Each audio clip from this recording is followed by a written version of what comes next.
Hello and welcome. This is Kevin, also known as AWOL.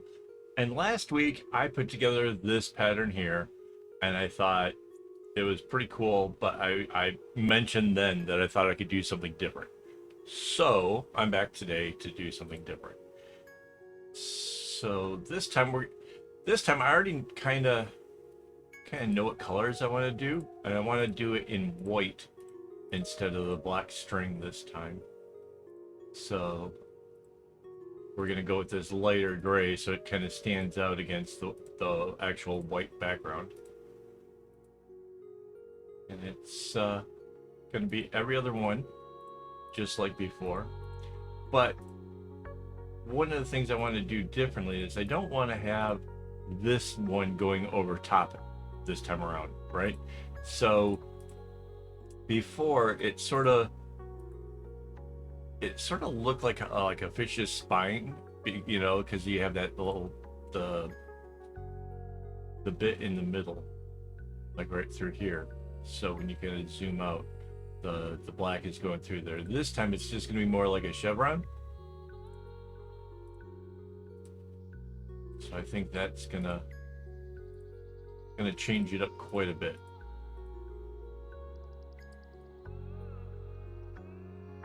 You can see I'm just kind of filling in the strings and stuff as I go along. This is the fourth one here.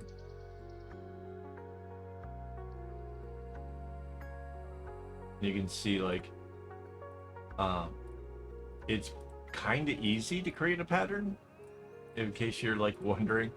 I recently found out through comments that not everybody understood that these templates that I'm using are available over on my website, and that all you got to do is figure out how many knots it is from the top to the bottom, and then you can kind of make the template perfectly fitting for the kind of strings that you have. Because I know the stuff that I've been getting from China is um, it's a bit thicker than, say, like DMC floss or floss from Daiso, or any of the other kind of flosses you might be getting a hold of. So it's kind of best that if you figure out like how long you need it, and then you can create patterns just like I'm doing. In fact, you could kind of follow along exactly what I'm doing and end up with your version. Maybe you change it up. Maybe you make a black stripe further out. Maybe that's something you want to do differently. It's easy. Also, you can change out the colors. There's all kinds of stuff. Wherever two strings cross over, like you got one color here and one color here, you get to choose what goes in that little square. So designing your own bracelets can be a lot of fun, and I I'm doing everything I can to try to teach you guys how to make that happen, how to end up with your own creation. And I don't know. I think there's something to be said about that, like the fact that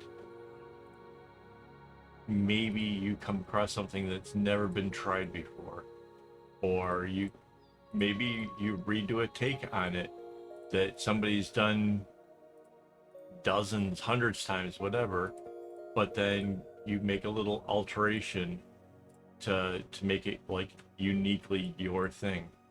And I don't know, maybe if you're giving them away or selling your bracelets, the recipient might not realize the you know the what went into it, what made it so unique or different. But that's okay, because at the end of the day, all you really can hope for is that somebody's gonna like it and cherish it, and wear it until it can't be worn again. I mean, that's kind of like the best compliment you can get in this line of work, is that somebody cherishes what you did. And yeah, I've had that feeling numerous times, and it never gets old. It doesn't.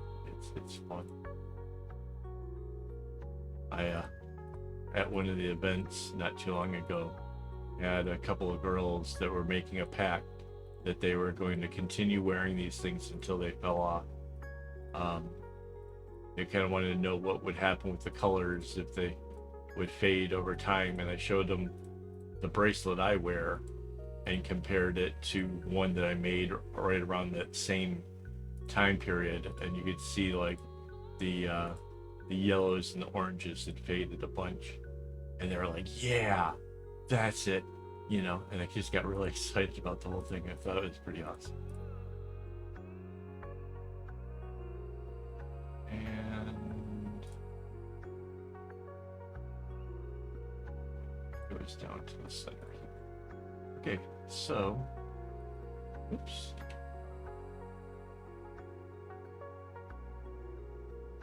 So that's everything for the white string. Now we can go back up to the top and we'll fill in the colors. So I'm going to start with the purple. I have some leftover string from a rainbow bracelet. And I already kind of know exactly what I'm going to try to do.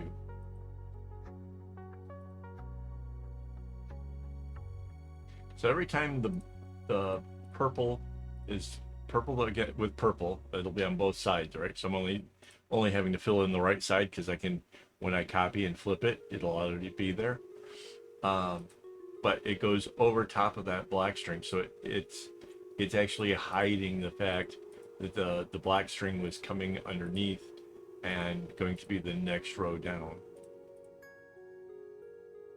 That comes so. And that's kind of what all of the colors are going to do. All of the colors are going to hide those black strings.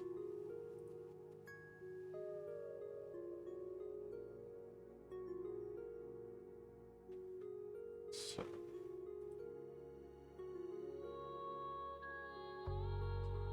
And you can tell by the way that I'm just kind of hitting the corners on this particular one, that the next color, its knot goes there, and then it too will go over top of the black string. So it's going to make it really easy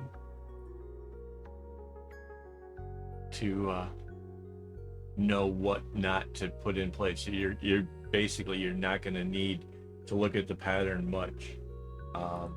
You probably will want to have one of those little like clicker counter things that let you know like how many rows you've done,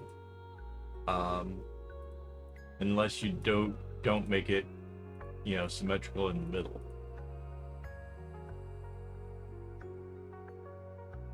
Oh, I think I made the middle.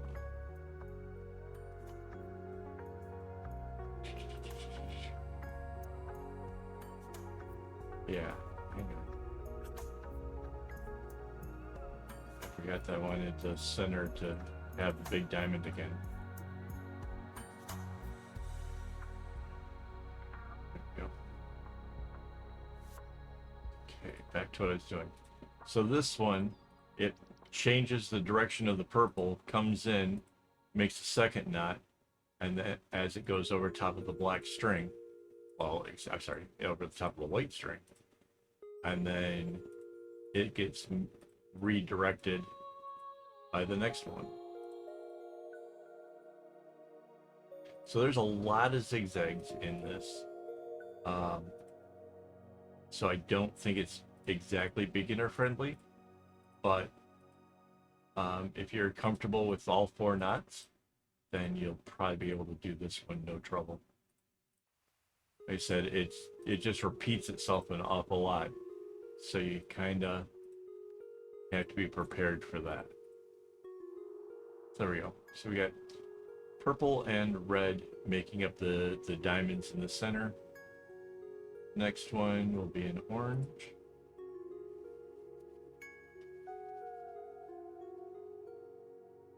And again, it just does 2 knots.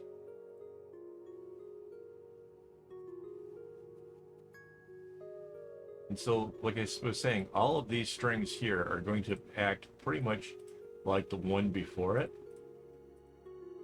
You know, it just, comes in, changes direction, goes over top of the black, and then the next one will come in and do the same thing.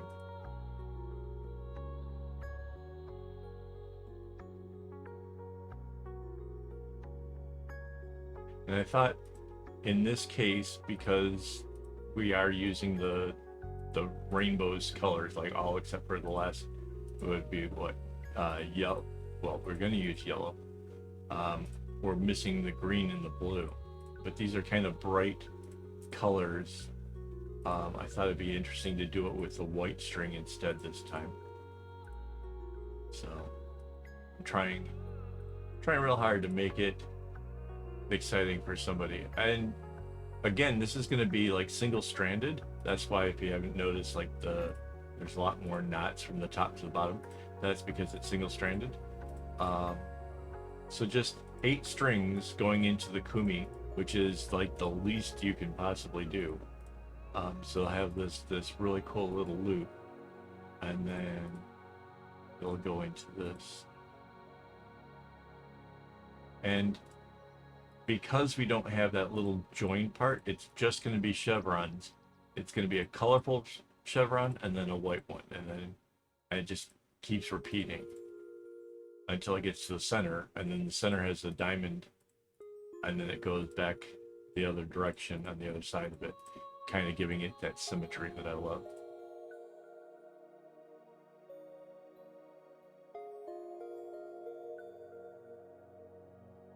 There we go.